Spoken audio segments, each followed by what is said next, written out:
والصلاة والسلام علی رسول اللہ اما بعد۔ آج کے سپارے میں سے پہلی آیت جو پڑھی گئی وہ سورہ مائدہ کی آیت نمبر 94 ہے، 94۔ اس میں اللہ تعالیٰ ارشاد فرماتے ہیں یا ایھا الذین آمنوا لَيَبْلُوَنَّكُمُ اللَّهُ بِشَيْءٍ مِّنَ الصَّيْدِ تَنَالُهُ أَيْدِيكُمْ وَرِمَاحُكُمْ لِيَعْلَمَ اللَّهُ مَن يَخَافُهُ بِالْغَيْبِ فَمَنِ اعْتَدَىٰ بَعْدَ ذَلِكَ فَلَهُ عَذَابٌ أَلِيمٌ کہ اے ایمان والو، اللہ تعالیٰ لازمی طور پہ تمہارا امتحان لے گا، تمہاری آزمائش کرے گا۔ کیسے؟ اللہ تعالیٰ تمہارا امتحان لے گا شکاری جانوروں کے ساتھ۔ میرے بھائیوں، آپ جانتے ہیں کہ حالت احرام میں جب کوئی حاجی احرام پہن کے جا رہا ہو، عمرے کے لیے جا رہا ہو، تو حالت احرام میں اس کے لیے شکار کرنا جنگلی جانوروں کا کیا ہوتا ہے؟ ممنوع ہوتا ہے، اس کی اجازت نہیں ہے۔ البتہ سمندری شکار کر سکتا ہے، مچھلیاں پکڑ سکتا ہے، لیکن جنگلی جانور، خشکی کے جانور، ہرن وغیرہ کا شکار حالت احرام میں نہیں کر سکتا۔ تو اللہ تعالیٰ کہہ رہے ہیں کہ ان قریب میں تمہارا امتحان لوں گا، تم حالت احرام میں ہوگے اور جنگلی جانور، خشکی کے جانور، شکار کے جانور تمہارے دائیں بائیں گھوم رہے ہوں گے۔ عام حالات میں شکاری تلاش کرتا ہے، بڑی مشکل سے نظر آتی ہیں، لیکن فرمایا حالت احرام میں تمہارا یہ امتحان لوں گا۔ تنالُهُ أَيْدِيكُمْ وَرِمَاحُكُمْ تمہارے ہاتھ بھی ان تک پہنچ رہے ہوں گے، تمہارے نیزے بھی ان تک پہنچ رہے ہوں گے۔ یا اللہ تو ہمارا امتحان کیوں لے گا؟ یہ آزمائش کس لیے؟ فرمایا لیعلم اللہ، تاکہ اللہ جان لے، اللہ کو پتہ چل جائے کہ کون ہے جو اللہ سے بن دیکھے ڈرتا ہے۔ کیوں جی؟ اللہ کو پہلے سے علم نہیں ہے ہر چیز کا، تو پھر یہ امتحان کیوں؟ جب تک ہم نے جرم نہیں کیا، اللہ کو پتہ ہے کہ ہم جرم کریں گے، اللہ سزا نہیں دے گا، چاہے اللہ کو پتہ ہے۔ اللہ سزا تب دے گا جب ہم جرم کا ارتکاب کر لیں گے۔ تو یہ مطلب ہے اس آیت کا۔ اللہ تعالیٰ کہہ رہے ہیں کہ میں تمہارا امتحان لوں گا، وہ جانور خشکی کے جن کا شکار ممنوع ہوگا تمہاری پہنچ میں ہوں گے، تمہارے ہاتھ ان تک پہنچ رہے ہوں گے، تمہارے نیزے ان تک پہنچ رہے ہوں گے، پھر میں دیکھوں گا اب اللہ سے کون ڈرتا ہے۔ فَمَنِ اعْتَدَىٰ بَعْدَ ذَلِكَ جو اس صورتحال کے بعد حد سے تجاوز کرے گا، اس کے لیے دردناک عذاب ہے۔ میں نے آج کی تلاوت کی گئی آیتوں میں سے اس آیت کا خاص طور پہ انتخاب کیا ہے۔ جانتے ہیں کیوں؟ آپ تو عمرے کے لیے فی الحال نہیں جا رہے، آپ تو فی الحال حج کے لیے نہیں جا رہے، تو میں نے اس آیت کا انتخاب آپ کے لیے کیوں کیا ہے؟ کیونکہ آپ موبائل والے لوگ ہیں، موبائل کے ذریعے گناہ آپ کی پہنچ میں آ چکا ہے۔ موبائل لے کر آپ اکیلے بیٹھے ہوتے ہیں کمرے میں، اب دنیا آپ کی نگرانی نہیں کر رہی، صرف ایک اللہ آپ کو دیکھ رہا ہے۔ اب کون اس موبائل کا غلط استعمال کرتا ہے، کون صحیح استعمال کرتا ہے؟ کون اس موبائل کو استعمال کرتا ہے؟ ان لڑکیوں کو دیکھنے کے لیے جنہیں دیکھنا جائز نہیں ہے، گندی فلمیں دیکھنے کے لیے، گندے ڈرامے دیکھنے کے لیے۔ اور کون ہے جو اس موبائل کا استعمال کرتا ہے تلاوت سننے کے لیے، علماء کی تقریریں سننے کے لیے، توحید کے دروس سننے کے لیے؟ یہ میرا اور آپ کا امتحان ہو رہا ہے۔ اللہ رب العزت سے دعا ہے کہ اللہ تعالی ہمیں اس امتحان میں کامیاب فرمائے۔ ایسا نہ ہو کہ یہ موبائل روز قیامت ہمارے لیے وبال بن جائے، ہمارے لیے عذاب بن جائے۔ کتنے ایسے علماء ہیں جو صرف اس وجہ سے آج بھی موبائل استعمال نہیں کرتے۔ وہ کہتے ہیں کہ جب موبائل ہاتھ میں ہوتا ہے تو کنٹرول نہیں رہتا، تو کیا ضرورت ہے گناہ اکٹھے کرنے کی۔ آج کی تلاوت کی گئی آیات میں سے آیت نمبر 110، سورت کون سی چل رہی ہے بھلا؟ سورہ مائدہ۔ ادھر حاجی صاحب سے پوچھیں کون سی سورت چل رہی ہے؟ کیوں جی حاجی صاحب کون سی سورت؟ سورہ مائدہ۔ اگر اس طرح بیٹھیں گے تو نیند آئے گی، ایسے نہ بیٹھا کریں۔ سورہ مائدہ آیت نمبر 110۔ ہمارے بھائی ہیں ماشاءاللہ، بڑی اچھی تلاوت سنتے ہیں۔ تو اس صورت میں 110 آیت میں اللہ تعالیٰ قیامت کا، آخرت کا ایک منظر پیش کر رہے ہیں۔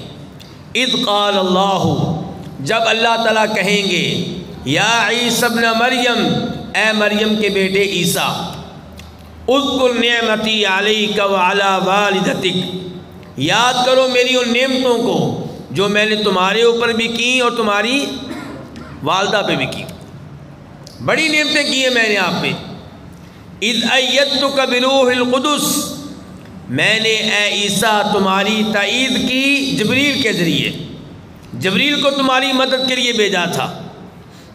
تکلم الناس فی المہدی وکہلا، یاد کرو عیسیٰ کہ تم نے لوگوں سے کلام کیا ہے اس زمانے میں جس زمانے میں بچے عام طور پہ گفتگو نہیں کرتے، گہوارے میں، وکہلا، اور تم نے لوگوں سے تب بھی کلام کیا جب تم ادھیڑ عمر میں تھے۔ اب اللہ تعالیٰ کہہ رہے ہیں کہ عیسیٰ علیہ السلام لوگوں سے کلام کرتے رہے ہیں، چھوٹی عمر میں بھی اور ادھیڑ عمر میں بھی۔ ادھیڑ عمر یہ 40 سال سے اوپر 50 کے ارد گرد گھومتی ہے، تو عیسیٰ علیہ السلام کی تو ٹوٹل عمر 33 سال تھی، پھر اللہ نے ایسا کیوں کہا ہے؟ کون جواب دے گا؟ کون جواب دے گا بھائی؟ کوئی ایک تو جواب دے نا۔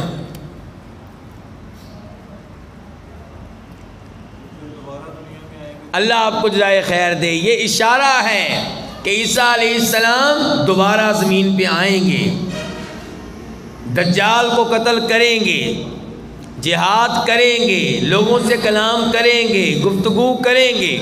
اس کا مطلب یہ ہے کہ قرآن سے بھی ثابت ہو رہا ہے کہ عیسیٰ علیہ السلام نے اس زمین پہ دوبارہ آنا ہے۔ یہ اہم عقیدہ ہے، یہ ہمارا بنیادی عقیدہ ہے۔ آج اس عقیدے کے خلاف طرح طرح کا پروپیگنڈا ہو رہا ہے، اس سے متاثر نہیں ہونا۔ وَإِذْ عَلَّمْتُكَ الْكِتَابَ وَالْحِكْمَةَ وَالتَّوْرَاةَ وَالْإِنْجِيلَ، اللہ تعالیٰ کہہ رہے ہیں عیسیٰ یاد کرو میں نے تمہارے اوپر یہ بھی احسان کیا تھا کہ میں نے تمہیں کتاب سکھائی تھی، میں نے تمہیں حکمت سکھائی تھی، میں نے تمہیں تورات سکھائی تھی، میں نے تمہیں انجیل سکھائی تھی۔ پتہ چلا قرآن کا علم مل جانا اللہ کا بہت بڑا احسان ہے۔ آسمانی کتاب، ہماری آسمانی کتاب کون سی ہے؟ قرآن۔ تو قرآن کا علم اللہ مجھے دے دے، آپ کو دے دے، تلاوت کرنا آ جائے، اس کا ترجمہ آ جائے، اس کی تفسیر آ جائے، یہ اللہ کا بہت بڑا انعام ہے۔ وَإِذْ تَخْلُقُ مِنَ الطِّينِ كَهَيْئَةِ الطَّيْرِ بِإِذْنِي، عیسیٰ یاد کرو جب تم مٹی سے پرندے کی شکل کی مورتیاں بناتے تھے میرے حکم سے، فَتَنْفُخُ فِيهَا، پھر تم اس میں پھونک مارتے تھے، فَتَكُونُ طَيْرًا بِإِذْنِي، تو وہ مورتی پرندے کی میرے حکم سے باقاعدہ پرندہ بن جاتی تھی اور پرندے اڑ رہے ہوتے تھے۔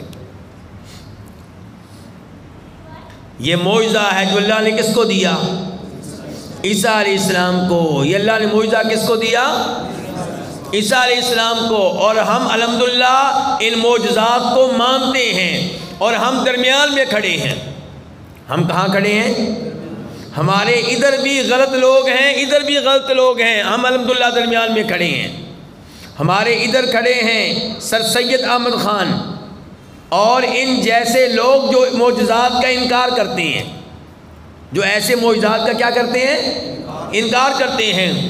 اور ہماری دوسری جانب وہ لوگ کھڑے ہیں جو ان معجزات کو مانتے ہیں لیکن انبیاء تک محدود نہیں رہنے دیتے، ہر پیر ہر ولی کو کہہ دیتے ہیں کہ وہ یہ سب کچھ کر سکتا ہے۔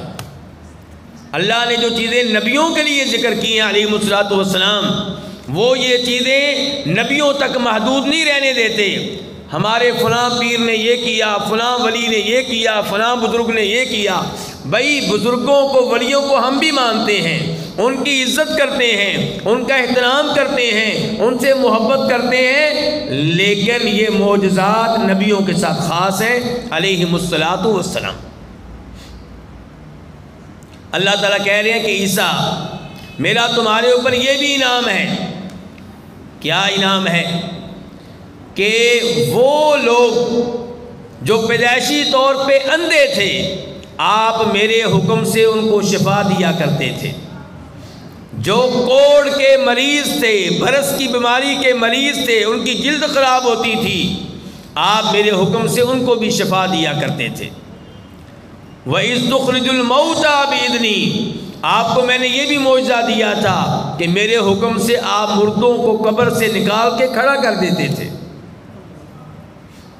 اور وَإِذْ كَفَفْتُ بَنِي إِسْرَائِيلَ عَنْكَ، اے عیسیٰ میں نے آپ پہ یہ بھی انعام کیا کہ بنی اسرائیل میں سے کچھ لوگ آپ کو قتل کرنا چاہتے تھے، میں نے ان کو آپ کے قریب نہیں آنے دیا، اور انہوں نے آپ کے معجزات کو جادو قرار دے دیا۔ کہتے تھے یہ اللہ کی طرف سے معجزے نہیں ہیں بلکہ یہ آدمی جادوگر ہے، اور جو اس کا عمل ہے یہ جادو ہے۔ جادو کے ذریعے مردے کو زندہ کیا جا سکتا ہے؟ بالکل بھی نہیں۔ جادو کے ذریعے اس لڑکے کو جو ماں کی پیٹ سے نابینا پیدا ہوا ہے اسے شفا دی جا سکتی ہے؟ بالکل نہیں۔ تو بہرحال یہ معجزات ہیں، اور ہم اللہ کے فضل و کرم سے ان معجزات پہ ایمان رکھتے ہیں، لیکن ہر ایرے غیرے کو، نتو خیرے کو یہ چیزیں دینے کے قائل نہیں ہیں۔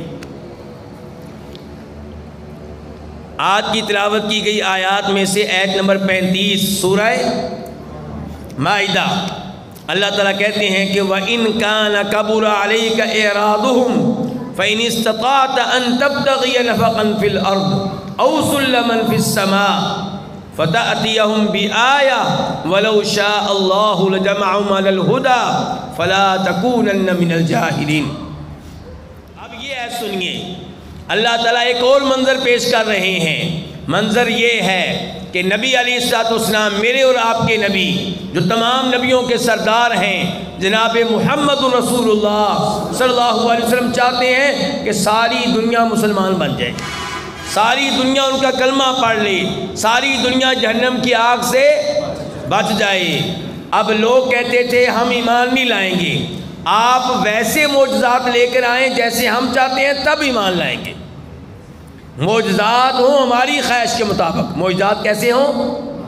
ہماری خواہش کے مطابق۔ مثال کے طور پہ مکہ کے سارے پہاڑ جو ہیں یہ سونا بن جائیں، مکہ پتھریلا علاقہ، اس میں سے نہریں جاری ہو جائیں، آپ ہمارے سامنے آسمانوں پہ چڑھیں اور اوپر سے کتاب لے کر آئیں، اللہ ہمارے سامنے آ جائے، حاضر ہو ہمارے سامنے، ہم سے بات کرے آپ کے بارے میں۔ یہ عجیب و غریب نشانیاں اور معجزات وہ مانگتے تھے، اور اللہ تعالیٰ کا یہ اصول ہے، اللہ کا یہ قانون ہے کہ اللہ معجزات ہر نبی کو دیتے ہیں اپنی مرضی کے مطابق۔ اور جب کبھی اللہ نے معجزہ کسی نبی کو اس کی قوم کی خواہش کے مطابق دیا اور وہ قوم ایمان نہ لائی، پھر وہ بچ نہیں سکی، پھر اللہ نے ان پہ عذاب بھیج دیا۔ تو یہاں پہ اللہ تعالیٰ کہہ رہے ہیں کہ نبی علیہ السلام کا دل کرتا تھا کہ جو یہ معجزات مانگتے ہیں اللہ ان کو دے دے۔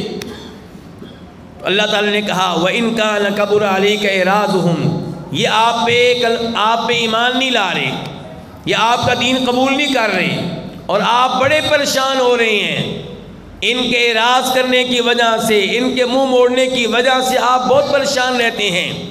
تو ٹھیک ہے، پھر اگر آپ خود معجزہ کو لا سکتے ہیں اپنی طرف سے لے آئیں۔ اگر زمین میں سرنگ کھود کر زمین سے کوئی معجزہ آپ لا سکتے ہیں لے آئیں، سیڑھی لگا کر آسمانوں سے کوئی معجزہ لا سکتے ہیں تو لے آئیں۔ مراد یہ ہے کہ آپ کے بس میں نہیں ہے معجزات لانا، معجزات کس کے اختیار میں ہے؟ اللہ کے اختیار میں۔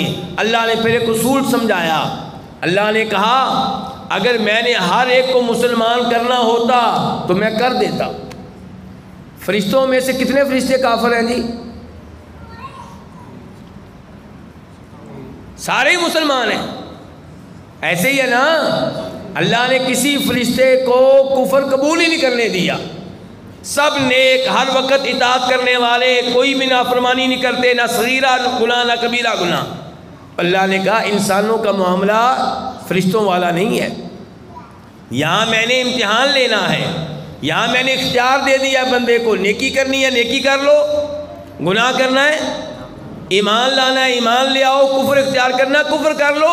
میں آزما رہا ہوں، میں دیکھ رہا ہوں کہ یہ کیا کرتے ہیں۔ جو میرے نبیوں کی بات مانیں گے ان کو جنت میں بھیج دوں گا، جو نہیں مانیں گے ان کو جہنم میں بھیج دوں گا۔ تو زبردستی سب کو مسلمان میں نے کرنا ہوتا تو میں شروع سے ہی کر دیتا، میں نے یہ کام نہیں کرنا۔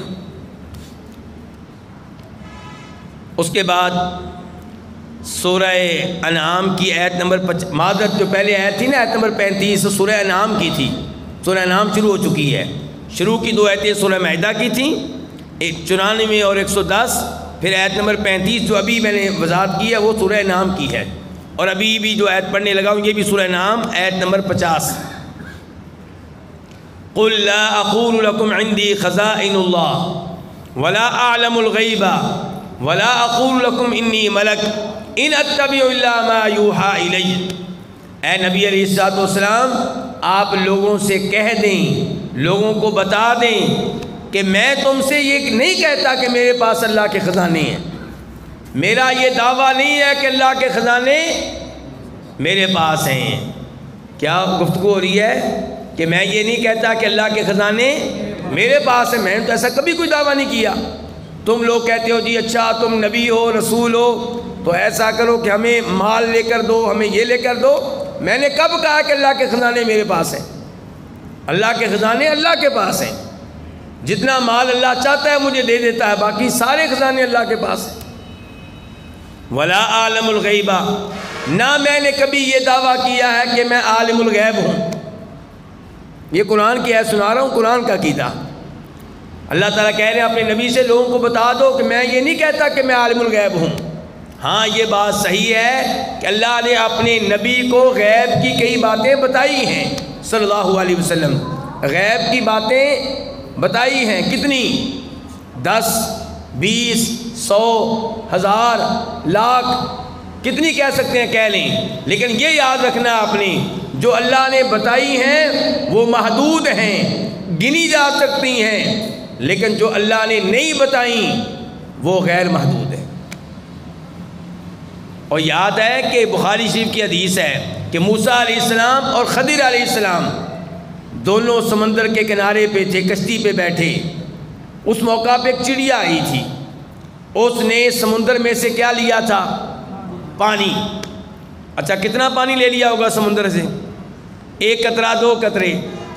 تو تب خضر علیہ السلام نے موسیٰ علیہ السلام سے کہا تھا، نبی نے دوسرے نبی سے کہا تھا، اور صحیح بات یہ کہ خضر علیہ السلام بھی نبی ہیں، تو نبی نے نبی سے کہا تھا کہ موسیٰ اس چڑیا نے سمندر سے پانی لیا ہے، کیا اس کے پانی لینے سے سمندر کے پانی میں کوئی کمی واقع ہوئی ہے؟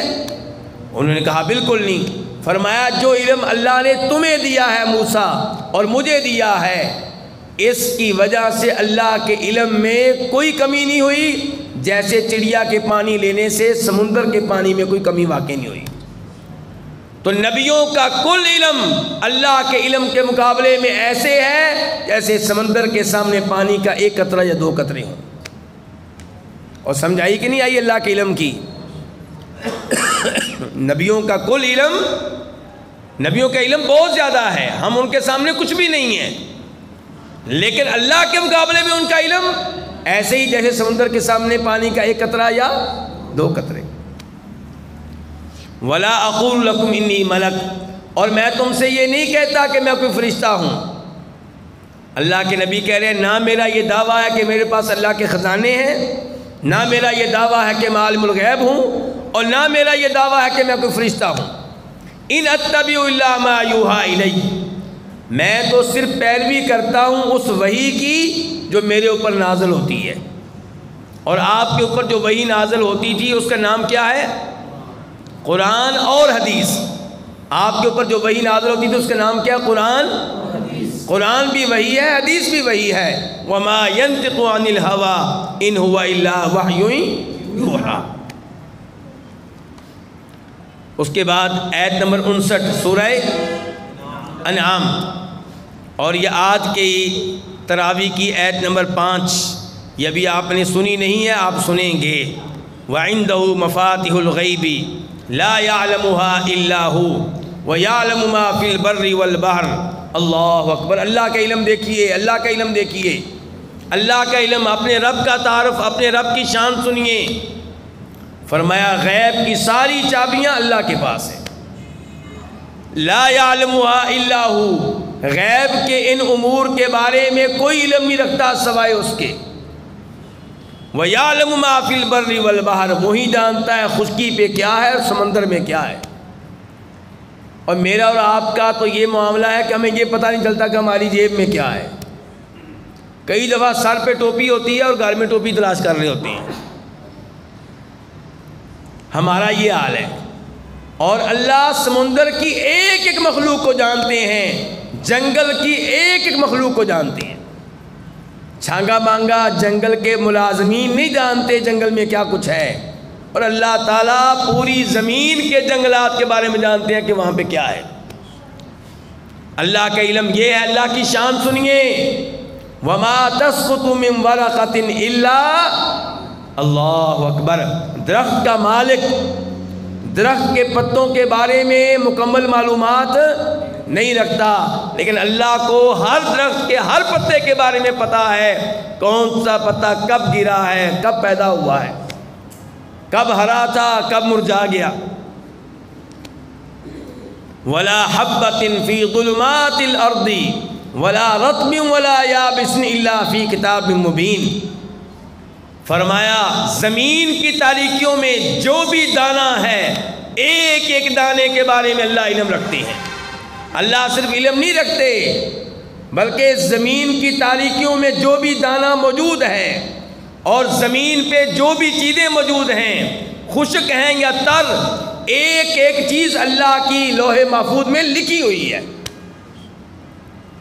یہ ٹیشو کے بارے میں لکھا ہوا ہے، اس کے بارے میں لکھا ہوا ہے، اس کے بارے میں لکھا ہوا ہے، اس موبائل کے بارے میں لکھا ہوا ہے، ایک ایک پنکھے کے بارے میں لکھا ہوا ہے، مسجد کی ایک ایک اینٹ کے بارے میں، ایک ایک پتھر کے بارے میں، ایک ایک ٹائل کے بارے میں لکھا ہوا ہے، میرے اور آپ کے سر کے ایک ایک بال کے بارے میں لکھا ہوا ہے۔ یہ ہے خالق، اس کو سجدے کرنے چاہیے، اس کو رکوع کرنے چاہیے، اس کے نام کا طواف کرنا چاہیے، اس کے نام کی منت ماننی چاہیے۔ اور لوگ بزرگوں کو حد سے آگے بڑھا دیتے ہیں اور ان سے دعائیں کر رہے ہوتے ہیں، ان کی قبروں کو سجدہ کر رہے ہوتے ہیں۔ یہ افسوس کا مقام ہے۔ بزرگوں کی عزت کیجیے، بے ادبی نہیں کرنی، لیکن سجدہ ان کو نہیں کرنا، رکوع ان کو نہیں کرنا۔ الذین آمنوا ولم يلبسوا ایمانهم بظلم اولئک لهم الامن وهم مہتدون۔ اللہ تعالیٰ کہتے ہیں کہ ہدایت کے اوپر کون ہیں؟ اللہ تعالیٰ بتا رہے ہیں کہ روز قیامت کون ہیں جنہیں کوئی خطرہ نہیں ہوگا، جنہیں کوئی ڈر نہیں ہوگا۔ فرمایا وہ جو دنیا میں ایمان لائے، اللہ پہ ایمان، قیامت پہ ایمان۔ کتنے فیصد ایمان؟ 50% کہ 40%؟ اللہ کے ہاں جو ایمان مطلوب ہے وہ کتنے فیصد ہے؟ 100%، کسی شک کے بغیر ایمان، اور وہ ایمان جو شرک کی ملاوٹ سے پاک ہو۔ وَلَمْ يَلْبِسُوا إِيمَانَهُمْ بِظُلْمٍ، اپنے ایمان کو ظلم کے ساتھ، شرک کے ساتھ ختم نہیں ہونے دیا۔ فرمایا یہ روز قیامت کامیاب ہوں گے، یہ ہدایت کے اوپر ہے۔ اچھا یہاں پہ آپ کو ایک بات بتاتا ہوں، ذرا دھیان سے سننی آپ نے۔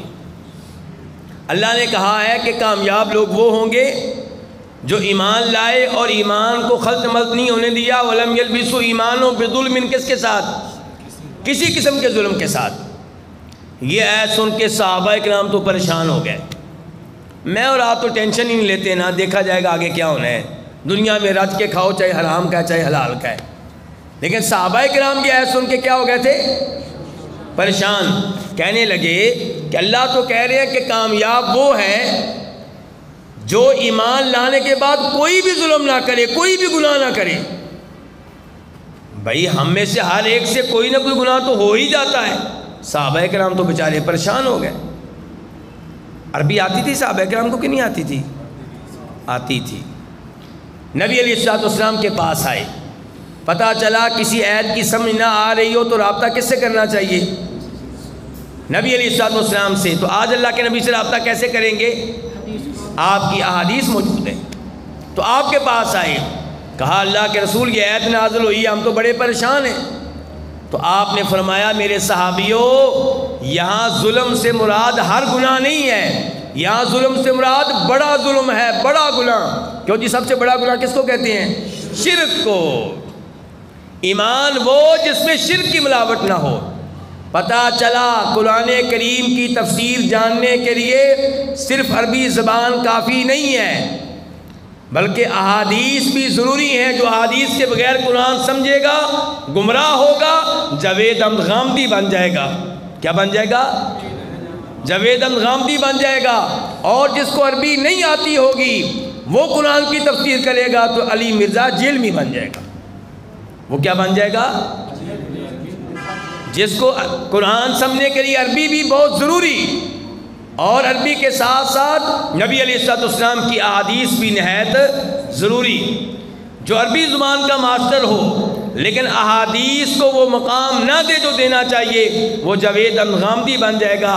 کہے گا میوزک سننا جائز ہے، لڑکیوں سے مسافے کرنے جائز ہیں، کہے گا اسراء و معراج ہوا ہے لیکن خواب میں ہوا، اللہ کے رسول اوپر نہیں گئے، زمین پہ ہی تھے۔ تو اللہ رب العزت ہمیں قرآن صحیح معنوں میں سمجھنے کی توفیق عنایت فرمائے۔ اس کے بعد آیت نمبر 83 سے لے کے 88 تک اللہ تعالیٰ نے 18 نبیوں کے نام لیا۔ کتنے نبیوں کے نام لیا؟ اور آخر میں کہا یہ میرے عظیم نبی وَلَوْ أَشْرَكُوا، اگر یہ بھی میرے ساتھ شرک کر لیتے، لَحَبِطَ عَنْهُمْ مَا كَانُوا يَعْمَلُونَ، ان کی ساری نیکیاں ضائع ہو جاتی۔ حالانکہ کوئی بھی نبی شرک کرنے والا نہیں ہے، لیکن اللہ نے نبیوں کا نام لے کر ان کے بارے میں یہ وارننگ دے کر مجھے اور آپ کو خبردار کیا ہے کہ تم کس باغ کی مولی ہو۔ شرک ایسا جرم ہے کہ اگر میرا کوئی نبی بھی کرے تو میں معاف نہیں کروں گا، حالانکہ نبی شرک کرنے والے نہیں ہیں۔ تو میرے بھائیو شرک سے بہت دور رہے، شرک سے بہت دور رہے۔ کبھی بھی قبر والے کو پکارنا نہیں ہے، قبر والے کے نام پہ بکرا ذبح نہیں کرنا۔ اس کے بعد آیت نمبر 93 بڑی عظیم آیت ہے، دھیان سے۔ وَلَوْ تَرَىٰ إِذِ الظَّالِمُونَ فِي غَمَرَاتِ الْمَوْتِ وَالْمَلَائِكَةُ بَاسِطُو أَيْدِيهِمْ أَخْرِجُوا أَنفُسَكُمْ الْيَوْمَ تُجْزَوْنَ عَذَابَ الْهُونِ بِمَا كُنْتُمْ تَقُولُونَ عَلَى اللَّهِ غَيْرَ الْحَقِّ وَكُنْتُمْ عَنْ آيَاتِهِ تَسْتَكْبِرُونَ۔ عام طور پہ احادیث کو وہ مقام و مرتبہ نہ دینے والے جو دینا چاہیے، عذاب قبر کے منکر ہوتے ہیں۔ کس کے منکر ہوتے ہیں؟ بولیے ذرا، کس کے منکر ہوتے ہیں؟ احادیث کو صحیح معنوں میں نہ ماننے والے عذاب قبر کا انکار کرتے ہیں، کہتے ہیں یہ قرآن میں نہیں آیا، کہتے ہیں یہ قرآن میں۔ پہلی بات یہ ہے کہ ضروری نہیں کہ ہر مسئلہ قرآن میں آئے، جو مسئلہ قرآن میں آ گیا وہ بھی ماننا ضروری، جو قرآن میں نہیں آیا حدیث میں آیا وہ بھی ماننا ضروری۔ لیکن عذاب قبر میرے بھائی یہ احادیث میں بھی آیا ہے، قرآن میں بھی آیا ہے۔ اللہ تعالیٰ کہہ رہے ہیں کاش تو دیکھے اس منظر کو جب ظالم لوگ موت کی سختیوں میں ہوتے ہیں اور فرشتوں نے اپنے ہاتھ پھیلائے ہوتے ہیں، فرشتے کہتے ہیں چل اپنی روح باہر نکال۔ فرشتے کیا کہتے ہیں؟ اپنی روح اخرجوا انفسکم، اور فرشتے کہتے ہیں الیوم، آج تمہیں سزا ملے گی، آج سزا ملے گی۔ یہ آخرت ہے کہ قبر ہے؟ موت کے بعد کون سا مرحلہ شروع ہوتا ہے؟ برزخ کا، قبر والا مرحلہ۔ تو کہہ رہے ہیں آج تمہیں ذلت کی سزا دی جائے گی، کیونکہ تو نجائز باتیں کیا کرتا تھا، تو تکبر کیا کرتا تھا، تو حق کو قبول نہیں کرتا تھا۔ تو پتہ چلا عذاب قبر کا تذکرہ قرآن میں بھی آیا، اور ہم اس پہ ایمان لاتے ہیں اور اللہ سے دعا بھی کرتے ہیں، یا اللہ ہمیں عذاب قبر سے محفوظ رکھنا۔ اللہ رب العزت سے دعا ہے کہ اللہ تعالی ہمیں قرآن حکیم محبت سے سننے کی توفیق عنایت فرمائے اور اسے سمجھنے کی توفیق عنایت فرمائے۔ میرے بھائیوں، یہ تراویح کی نماز بڑی محبت کے ساتھ ادا کیا کریں۔ نبی علیہ الصلوۃ والسلام فرماتے ہیں، میں جمعہ میں بھی حدیث بیان کروں گا انشاءاللہ، کہ جو امام کے ساتھ یہ نماز پڑھے قیام رمضان تراویح کی نماز، اور امام کے ساتھ آخر وقت تک رہے، اللہ تعالیٰ اس کے لیے اتنا اجر و ثواب لکھتے ہیں گویا کہ پوری رات وہ یہ نماز پڑھتا رہے۔ یہ ثواب کس کے لیے؟ جو امام کے ساتھ آخر وقت تک رہے۔ انتہائی مجبوری کے بغیر کبھی بھی درمیان سے نہ جائیں۔ ہاں کبھی کسی انسان کی مجبوری بن جاتی ہے، وہ الگ بات ہے۔ کوشش کریں کہ آپ آخر تک امام صاحب کے ساتھ رہیں۔ اللہ تعالی ہم سب کو توفیق عنایت فرمائے۔ انشاءاللہ یہ تھکاوٹیں ضائع نہیں جائیں گی۔ یہ جو آپ 1.5 گھنٹہ دیتے ہیں مسجد کو، یہ انشاءاللہ ضائع نہیں جائے گا۔ اس کا ایک ایک منٹ اللہ کو معلوم ہے، اس کے ایک ایک سیکنڈ پہ آپ کو اجر و ثواب ملے گا۔ وآخر دعوانا الحمدللہ رب العالمین۔